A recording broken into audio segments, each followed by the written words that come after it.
welcome and good morning. My name is Peter Lawrence, Manager of Education and Training at Medical Alert Foundation Canada. And I also manage our Connect Protect partnership, the police partnership we have here too. I wish to acknowledge everyone in attendance from Strathroy Caradoc Police Service, Alzheimer's Southwest partners, our Medical Alert subscribers, any community members and organization, and other Connect Protect partners that may be in attendance.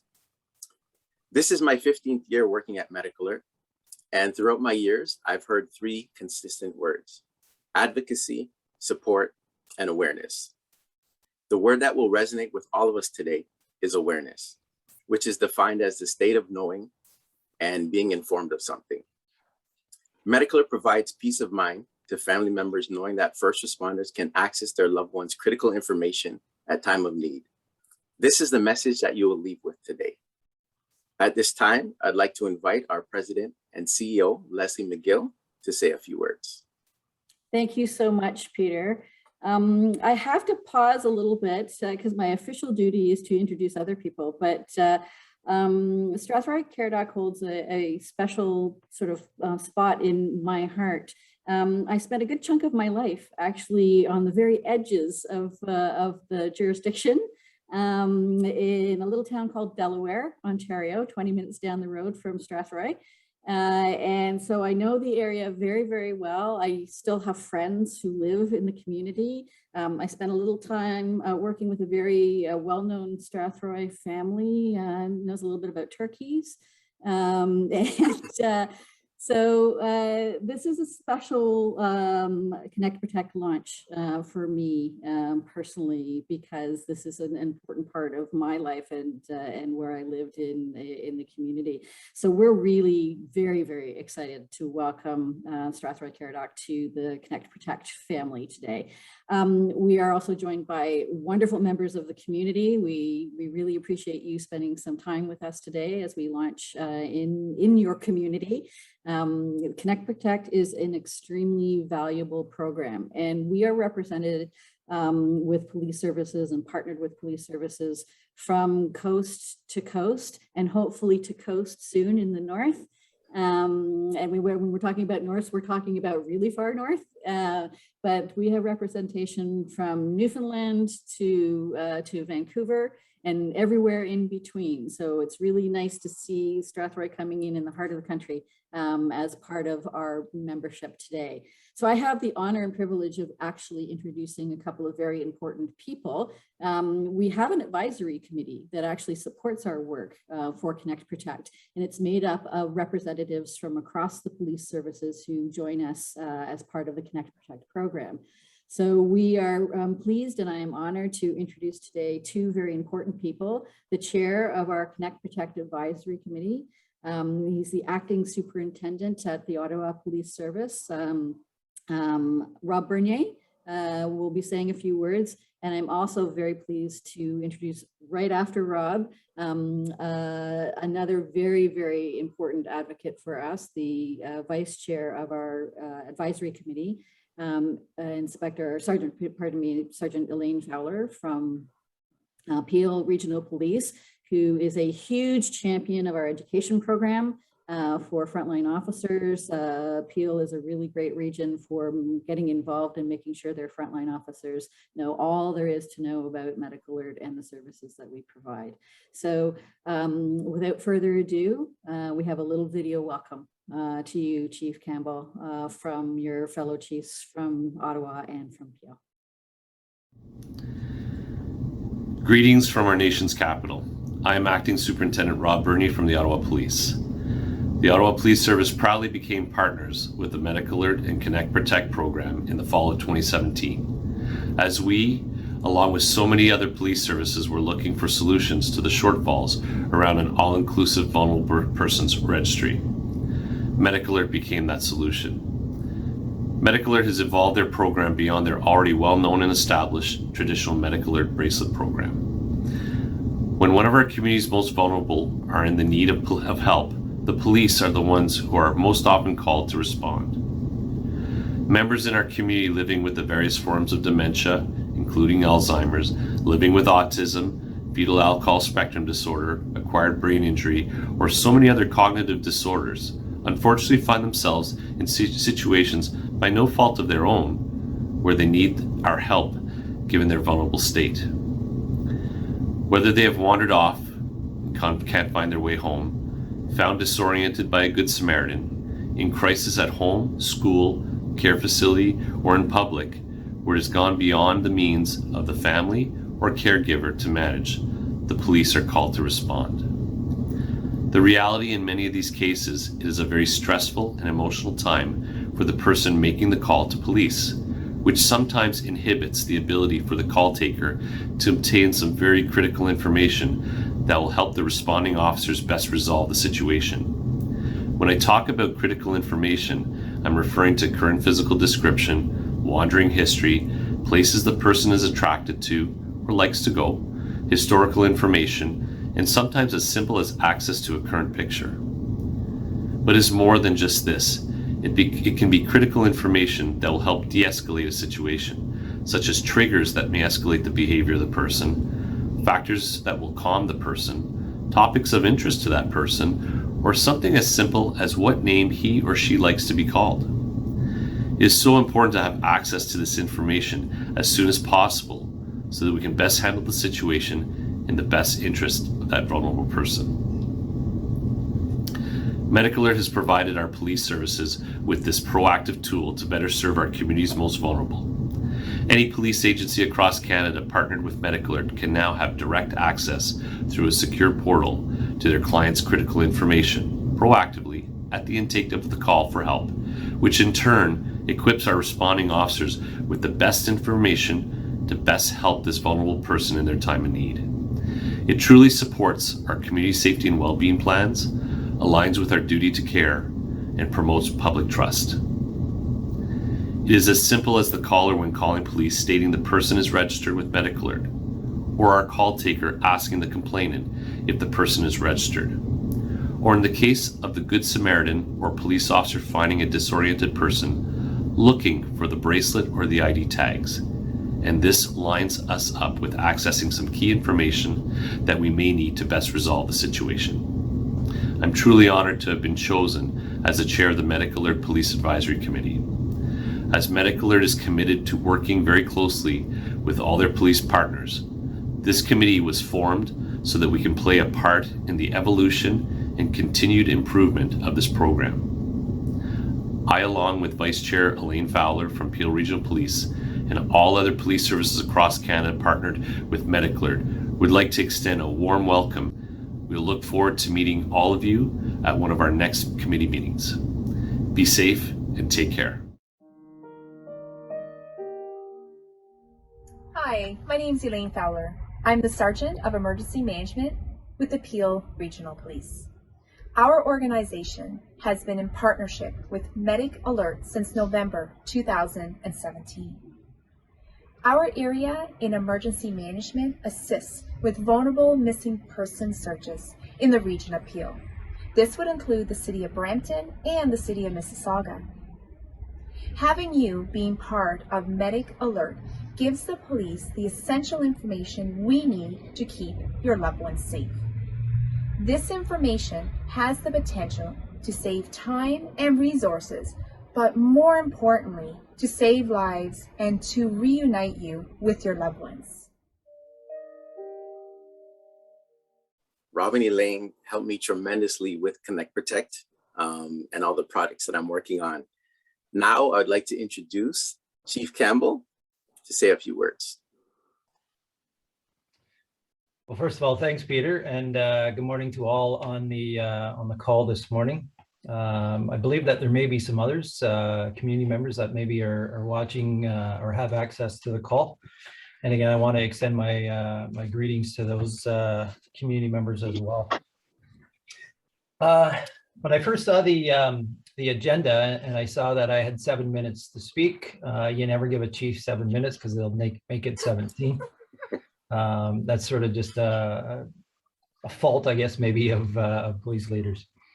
I want to start just by thanking Leslie, Peter, and the team at Medical Alert for obviously identifying a invaluable service that is available to police services across the province. I know it's been a long journey and a lot of discussions to get us to this point. Sometimes progress moves along at slower paces than we want. But the end result is that we are here today. We're launching a very great program into our community that I think is going to be well received. And we're very excited as a police organization to be able to extend, connect, and offer some additional programming and services to our community members. I'm going to sort of touch on a little bit of what Leslie mentioned in her Delaware roots. I'm from the area as well. I'm from Poplar Hill, is the area I came from. I heard you talking about the Lions Club, Keith. I have two brothers, Jamie and Jeff Zavitz, who are both very involved in the Poplar Hill Lions Club. So I'm very well in tune, understanding what local community groups mean to local communities. Certainly my history in policing, understanding emergency management, and certainly as a smaller service, we tend to wear a lot of different hats, and emergency management is certainly that priority responsibility we carry. We're lucky in our community, we still have a 911 communications center.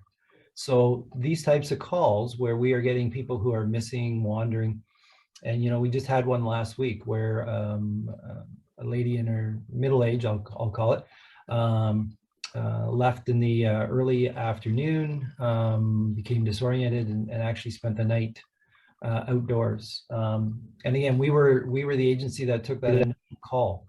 And so it's important to, be able to touch into the resources that are available in the Medic Alert program to be able to help identify and bring about a much more positive or a great conclusion, knowing the information that we're now able to access. This community is going through a tremendous growth opportunity, or has been growing over the last number of years, upwards to about 500 to 600 new homes per year. So we're, to use the term, really exploding with an increase in new community members. Some of those new community members that are coming to our area are actually retirees or seniors. They've identified seniors' homes or housing in our community as a priority. So we are certainly seeing a lot more older community members coming into our community.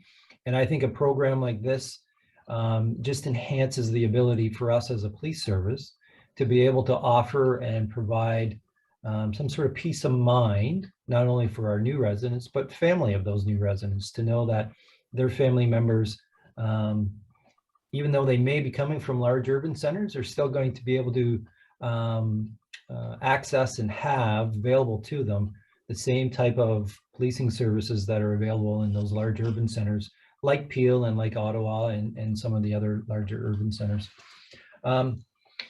I've sat on some boards here locally. Middlesex Community Living is one that I sat on, which obviously deals with adults with intellectual disabilities.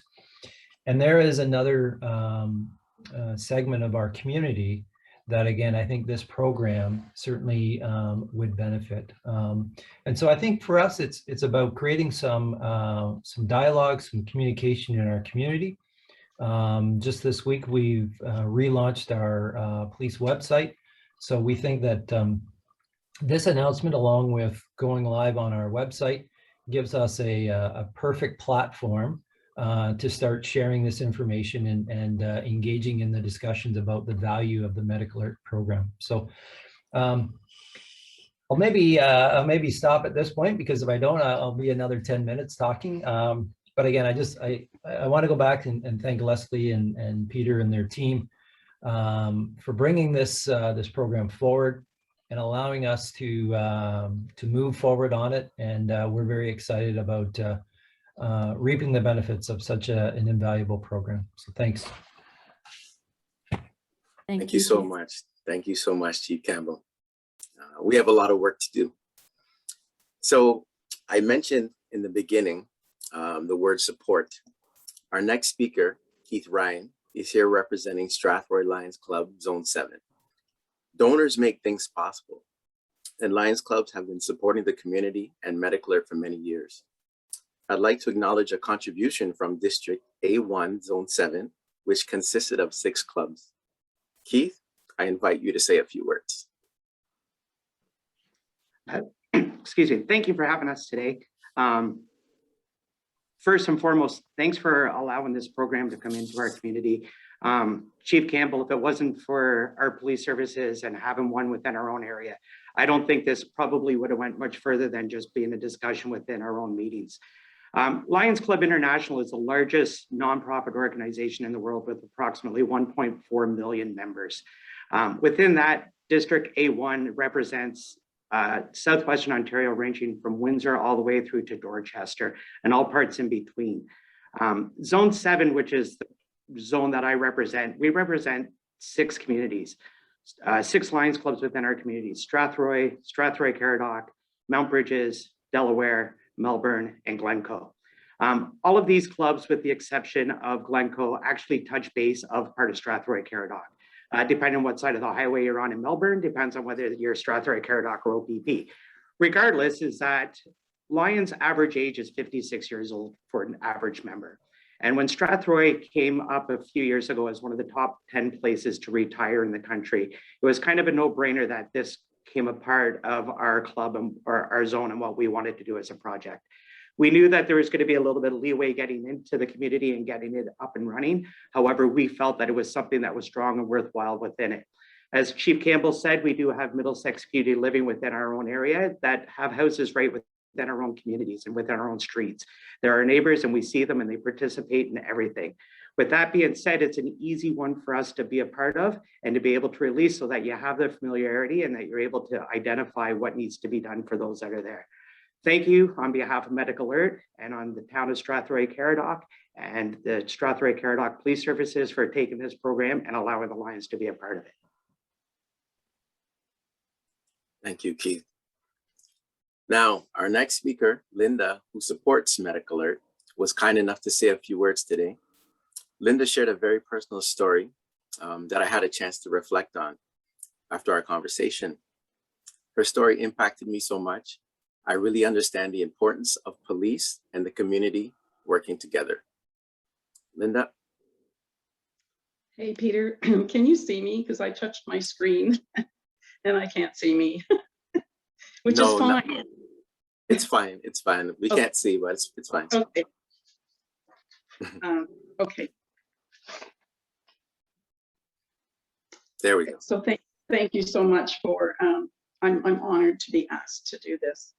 I'm looking at notes. I'm not going to read them exactly, but this is my first time, so please be patient. So my husband was diagnosed with Alzheimer's disease in September of 2013. Some memory issues, but a lot of it had to do with behavioral issues. We sought help immediately from the Alzheimer's Society, and I don't know where I would be to this day without their help through this journey. So the first year, things went pretty good. It wasn't too bad, a little bizarre, but certainly okay. And then, so we had sold our house and had to make a trip to the bank in a town just outside St. Thomas. And so we made that transaction. And when we got back in the car, my husband exploded at me, was driving erratically, was very upset. And truly, I was terrified. I thought all of a sudden, oh, well, I have a phone. I called 911. St. Thomas police officers responded. It took 3 cars to pull my husband over. He had decided we would go home to talk to the police officers. So after speaking with friends, I determined that my husband believed that I was a woman who was stealing his money, and realized that we were dealing with paranoia and we were having psychotic episodes. So the police officers brought us home. to talk to my husband. I guess the officers, the sergeant made Earl understand that I wasn't stealing his money and everything went pretty good. I will say that that officer came by a few days later and explained to Earl on my request why he shouldn't drive anymore. And because it was from this amazing police officer, he accepted that. And Chris came by after that over the next 6 months, 3 times, just to see how we were doing. And at that time, we went to our family doctor, and he suggested that he's going to send an immediate letter to the BSO team, Behavioral Supports Ontario. And the next day we had a nurse come to our home. And the following day we saw Dr. Laporte at the St. Thomas Hospital. He put my husband on some medications, some antidepressant, antipsychotics. And again, things went pretty good for about a year. Bizarre, no two ways about it, but I was coping. The BSO nurse wanted to take him out of the house several months before he did leave the house. I wasn't ready to let him go. So in August of 2015, that day I did everything that was my husband's favorite things to do. I knew we were coming to the end. I knew I couldn't provide the care for him that he needed. And on that day, he believed I was an imposter. I called the BSO nurse at 4 o'clock on a Saturday afternoon. She came to the house immediately, sat down and had a chat with my husband and determined that he believed I was an imposter in the house. I did not know that. She called the St. Thomas police and asked if Sergeant Chris was on duty. He was not. But a police car, 2 police cars and an ambulance responded to our house. The police officer had brought me outside and asked me about the visits that had gone with Chris and what they talked about and what his last visit, what they talked about. And he came in our home and he befriended my husband with that information. And on that day, my husband calmly walked out to a police cruiser and left our house. And so I want you to know my husband was never violent. Until that day, I'm going to say I was never really afraid of him other than the car incident. And then my husband was moved 6 times over the next 8 months. He was twice in an OPP officer's car, leaving a long-term care facility back to St. Thomas Hospital, mental health again, and ended up in a mental hospital in London for 3 years, which is another horror story unto itself. And he passed away there. I'm just going to tell you that over the last years, I've had 100,000 angels by my side, and all of them are police officers, fire department who responded when my husband had a heart attack in the very beginning of the disease, ambulance attendants.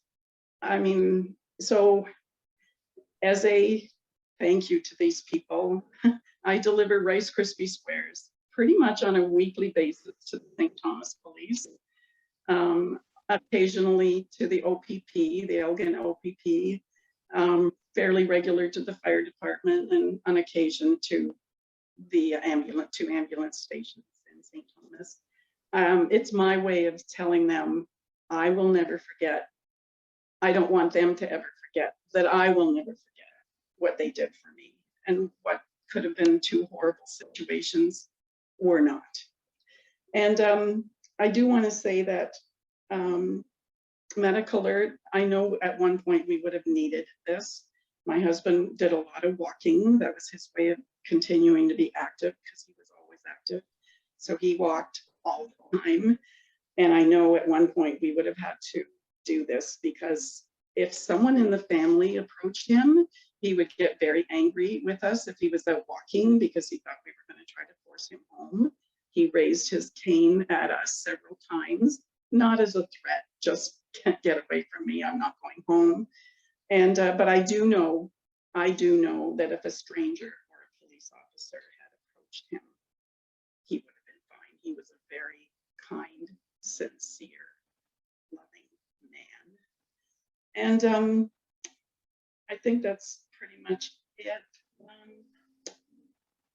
But I will tell you, throughout this, I recognized when it was time to take care of Linda, and I removed myself completely from the situation because I knew if I did not, I would end up in that mental hospital with my husband.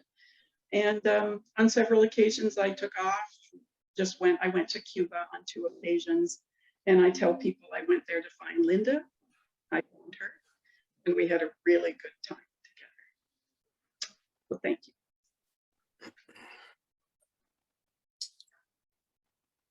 Thank you. Thank you, Linda, for sharing that. I know we had some chats going back and forth. And Linda, I know Peter has felt a special kinship with you in the conversations that you've had over the last few weeks. He's been touched very much by your story.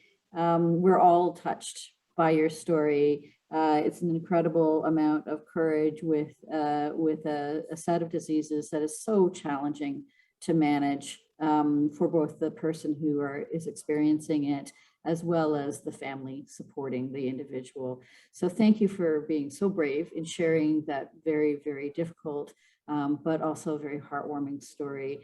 This is a perfect example of why Medical Alert works with police services to be able to support caregivers, family members, and people living with Alzheimer's and dementia. We can't do our work without our partners in the community. And we also appreciate your support. Even though your husband unfortunately passed away, the message that you carry about the relationship that he had with police services and the value of Medical Alert is so important to share with others. So thank you so much, Linda, for sharing that story. And thank you to Peter. He's been amazing, honestly. He's a pretty terrific guy. I would absolutely. I told him he just became one of my angels. That's fantastic. That is fantastic. And I know for sure that he will stay in touch with you. Absolutely. Thank you. So Peter? Right. Thank you, Leslie, for stepping in. And Linda, you got me too. I know I brought you to tears with my message, but now you got me. Okay, so our last speaker, Susan Oster, she's a public education coordinator at Alzheimer's Society Southwest Partners. She'll be discussing the importance of seeking support and the importance of wearing a Medical Alert ID for conditions where someone is prone to wander or go missing. Susan? Thank you, Peter, and thank you, Linda, so much for being part of this today. And it really highlights, again, what I'm going to talk about next. So certainly if you are someone living with dementia, again, a care partner, family member, obviously you might have concerns about dementia's effect on living safely in the community.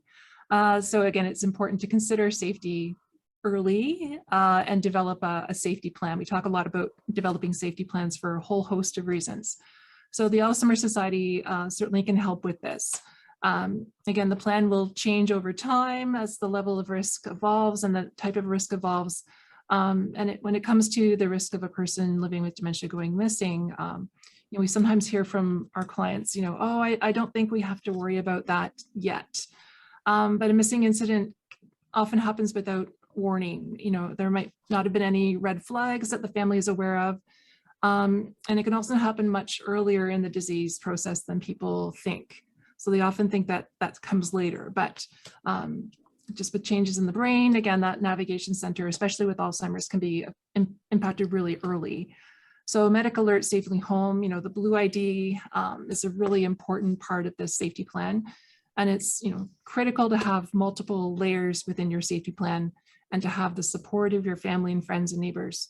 And Linda mentioned about how, neighbors and friends would see her husband and be able to support him, and he responded well to that. So having that sort of that village and I come from a small town, not Strathroy, but getting your community involved in that support circle is really important as well, especially when it comes to safety. So having that plan and including medical alert can really help to reduce risk and increase peace of mind, which I think is really important. There's so many things to worry about when someone's living with dementia, and you want to just give yourself a bit of peace of mind. So again, having a medical alert ID can, help if someone does go missing, if they're out frequently. And we want to encourage people to be active. That's really important. But again, having that safety built in is really key. So knowing that record holds all of that important information, and we've had others talk about that. And the description, the photograph's so important. And really having that information about, how do I communicate with this person when I come upon them? And Linda really spoke about that, how it's important for responders to know this information so they can approach the individual and reassure them and build that rapport. So our social workers at the Alzheimer's Society can certainly assist with this, the process of getting registered with Medical Alert, and provide guidance and support related to the IDEA assistance program. So if there's a cost barrier, then they can help with that. And it's great that the program has that. So that's our message. Again, get connected, get a plan, and know that there is a amazing circle of support in our community to help individuals. Thank you so much, Susan. All right. Peter, if Yes. I may, sorry. I just wanted to sort of maybe add a comment, and it's Sure. After listening to Linda and her story and even Susan's comments. Again, I think everyone probably who's on the call or is watching the call obviously is learning maybe for the first time what the Medical Alert program is. And I think with programs, there's obviously an intended target audience. In this case, it's those who maybe who wander or may have interactions with us as the police. But I think with every program, and certainly this one, and I am also thinking of our crisis workers that go out with our officers and deal with mental health calls on a daily basis. There's also a byproduct of programs like this. And Linda, when you spoke, it sort of made me think of, there are those who also need support, the family and the friends of people who, the program is intended for. But, as a police leader, it's important for me to keep reminding my members that it's not just the person who is lost or wandering who we're trying to care for. There's a whole network of supports that are attached to everyone. And it's important, Linda, to remember and think about you and those who, really can benefit from having a friend and someone who stops and cares. And so I wanted to sort of share that with you, that was also a big takeaway from listening to you and your story. And again, you have my promise that certainly our members will be reminded that even after the call, whether it's the next day, the next week, the next month, those connections can forge really strong relationships. And that's why we're all here. It's that, have a community that cares about each other. So thanks. Thanks, Chief Campbell. I want to echo that and also let other people know that as an extension of the Connect Protect program and our Safely Home program, we also have a caregiver program that supports some connectivity, because oftentimes caregivers may experience, maybe not oftentimes, but caregivers can experience their own emergency situations. And it's important for them to be sure and certain that when they are not able, that there is an understanding that there is somebody at home who may need some extra support and care along the way as well. So these are all part and parcel of the kinds of services that people may not necessarily know that Medical Alert offers. And it's a great opportunity to be able to get those messages out to the communities. And we also, we can't do it without our police partners. We also can't do it without our donors. Our donors are an important part of making things happen in their communities and beyond. And so our sincere thanks to everybody. It does, the old adage, it takes a village. It's very, very true. And there are lots of villages and towns in your community, in Strathroy, Caradoc. But having lived in one of those tiny little towns, it is one of the most humbling experiences to watch an entire community come together and rally around individuals who need support. So thank you to all of you for joining us today. And I'll leave the last words to Peter. Thank you for those final words, Leslie and Chief Campbell. And thank you, Susan, Keith, and of course, Linda, for sharing your story and information. If any organizations require more information about Connect Protect, you can send your inquiries to connectprotect@medicalert.ca. I'll be sharing a digital information sheet about the partnership with Strathroy, Caradoc Police and to Alzheimer's Society. And I encourage you to tell people you know about the importance of Medical Alert keeping people safe. Have a great afternoon.